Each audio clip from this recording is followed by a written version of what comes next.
we're going to start somewhere else. We're going to start with an incredible finale. Yeah. Liverpool against Spurs. Incredible start to the game. Liverpool 3-0 up after 15 minutes. People joking. I think Gary Neville said it like, Tottenham now, like with their fan refund, put them on direct debit. Ha, ha, ha. But no, Spurs get back into it.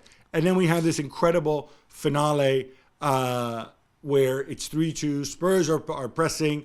Richarlison scores his first league goal of the season. Yeah. Everybody goes nuts. He gives 93rd minute. the big one to the Anfield crowd. Yeah. And then 94th minute. yeah, like was it 90 seconds later? Yeah. Lucas Moura passes it with Lucas Moura with the assist. For I know. Yeah, it was incredible. That's why the Premier League is the best league in the world. Yeah, because it's just not go down that way. This could have happened in any league. It's not. It doesn't, and it's crazy.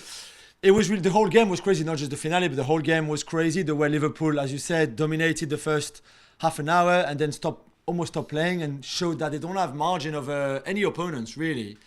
And Spurs not being great, I thought, creating some chances, but not still being great with the ball, but still enough to create chances, hitting the woodwork twice. Coming back 3-1 before the break, 3-2, then 3-3 as you said, and then the finale is incredible. There should have been 2 red cards. There was really like everything that you want in an incredible game like that. We'll get to the red cards in a minute. I want to go back though to, I don't like to talk about psychology because I think it's overblown. It was used to explain things. Equally though, those Spurs players who were out there who remember the 5-0 inside of 21 minutes, when you go 3-0 down inside of 15 minutes at Anfield against a direct opponent, to stay in the game, I think that says a lot. Yeah, it was. I mean, let's not forget that they conceded 5 against Newcastle with a back 4, which was the core of the problem that day. At Liverpool on Sunday, it was the back 5 from the beginning. They started terribly, but with that back 5, they were always going to be more solid at some point. When they finally started playing, then they would have been with the back 4 that we saw in Newcastle. So that was maybe the difference. I also thought that Liverpool were happy with the 3-0 scoreline at that time, and then kind of almost went into control mode, which might be normal to do in a way. I know Newcastle didn't, but again, I think the back 4 played into their hands, which was not the case for Liverpool. And that's why maybe the route stopped at 3 instead of at 5 like with Newcastle before. You talked about the 2 missing red cards. I'm assuming you're talking about Skip and Jota, yeah? Yeah.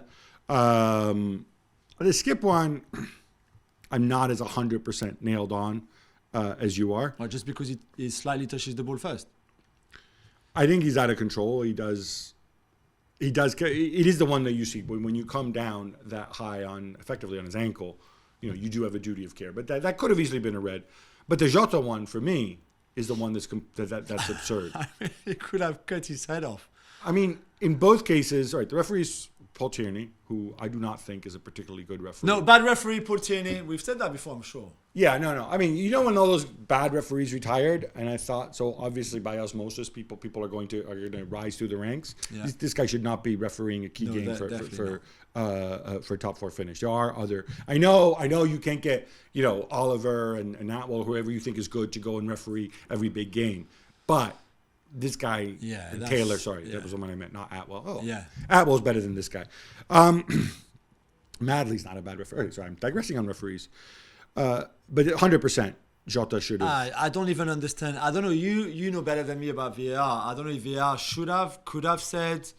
VAR 100% could have. And you know what? We've got another VAR referee being sacked this week by Howard Webb. And then obviously Paul Tierney never refereeing this kind of. I mean, the only scenario is if he talks to Tierney and Tierney says, "Oh no, I saw it very, very clearly." What did he see clearly? He put his head down into the path of the ball, something like that. That's the only thing he could have said. I don't need to see it again.